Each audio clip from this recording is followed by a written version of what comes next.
ரஜினிகாந்த் ஒரு வாட்டி சொன்னார், தனுஷை வந்து அவங்க அப்பா அம்மா வந்து அப்படி பெற்று எடுத்து வளர்த்துருக்காங்க, அப்படி ஆளாகிங்கன்னு. ரஜினி ஜட்ஜ்மெண்ட்டே கிடையாது. ரஜினி ஜட்ஜ்மெண்ட் இருந்தால் அப்படி ஒரு வார்த்தை சொல்லிக்க மாட்டார். அதே குடும்பம் தான் அவர் தூக்கி போட்டுச்சு அந்த குடும்பத்தை. சொன்னார் ஒரு ஃபங்க்ஷனில், மாப்பிள்ளை அப்படி வளர்த்துருக்காங்க அவங்க அப்பா அம்மா, தங்கமான மாப்பிள்ளைனாரு.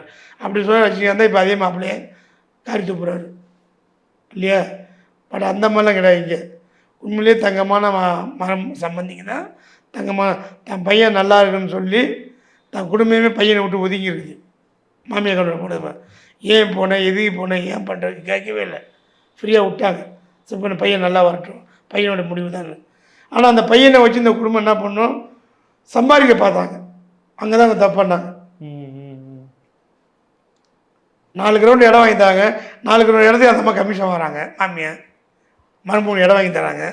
அது போய் அந்த மாமியார் வந்து அது போய் கமிஷன் வாங்குது. மருமகனுக்கு சொத்து வாங்கி கொடுத்து விலையை குறைச்சி வாங்கி கொடுப்பாங்களா, விலையை வாங்கி கொடுத்து காசு வாங்குவாங்கள. அதுலேயே அந்த குடும்பத்தை பற்றி தெரியவோனா என்ன மாதிரி குடும்பம்னு